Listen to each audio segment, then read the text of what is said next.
Sebanyak 41 macam wadah khas Banjar yang dihidangkan jajaran SKPD bersama kecamatan di lingkungan pemerintah Kota Banjarmasin disuguhkan pada peserta jaringan Kota Pusaka Indonesia yang datang dari berbagai kabupaten dan kota di Indonesia.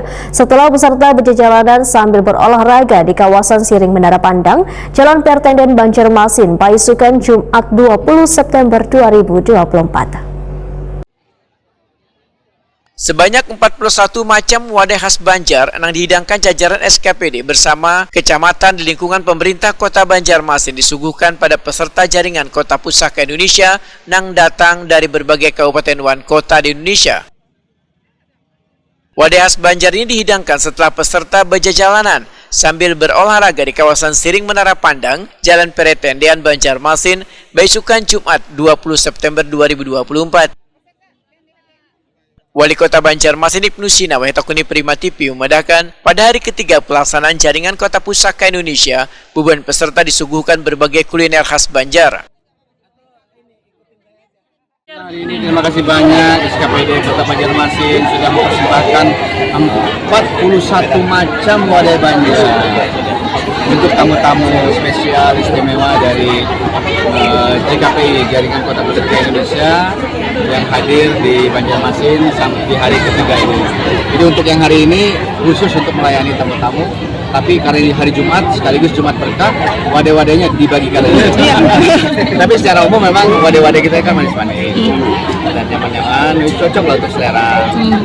Bagi kan biasa wadah itu kan teman ngopi, teman ngeteh gitu, jadi cocok sekali.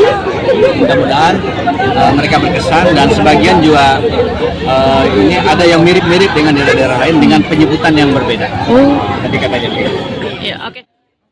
Peserta JKPI Jawa Tengah, Yayat, menyatakan ada beberapa wadah khas Banjar yang telah dicicipinya yang rasanya enak wan manis serta sangat cocok wayah mengopi.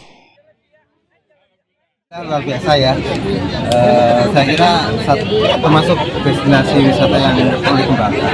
Kami dari Jawa Tengah melihat kalau ini kan serangkaian dengan JKP dan HUT ya, perlu dikembangkan dan luar biasa. Sudah mencicipi apa aja tadi nih Pak, kuenya Pak? Saking banyaknya, lupa macam-macam ya. Ada yang nggak sempat dicicipi nanti di mobil. Oke, gimana melihat keunikan dari kue-kue Banjar ini Pak? Saya kira punya khas sendiri ya. Ada yang mirip dengan yang di Jawa Tengah tapi punya khas. Yang penting itu ada ciri khasnya. Aulia, warga Sungai Andai, berharap wadah 41 macam ini bisa terus dilestarikan supaya mudah didapatkan oleh warga. Tahu karena dari kakak jaga kan ya jalan-jalan ke sini. Iya. Sudah merasa apa aja nih? Wadah apa aja sudah nih? Ada aja tadi yang sempat nyicip lemper pisang. Lumayan sih. Yang ini apa Pian nih? Ini lamang. Enggak. Kayak apa nih mungkin Pian selaku masyarakat Kota Banjarmasin melihat ini apa wadah 41 macam nih dihidangkan nih. Menurut Pian bagus aja dia terus dilestarikan atau kayak apa? Bagus aja sih untuk Kalimantan Selatan, apalagi untuk wilayah Banjarmasin.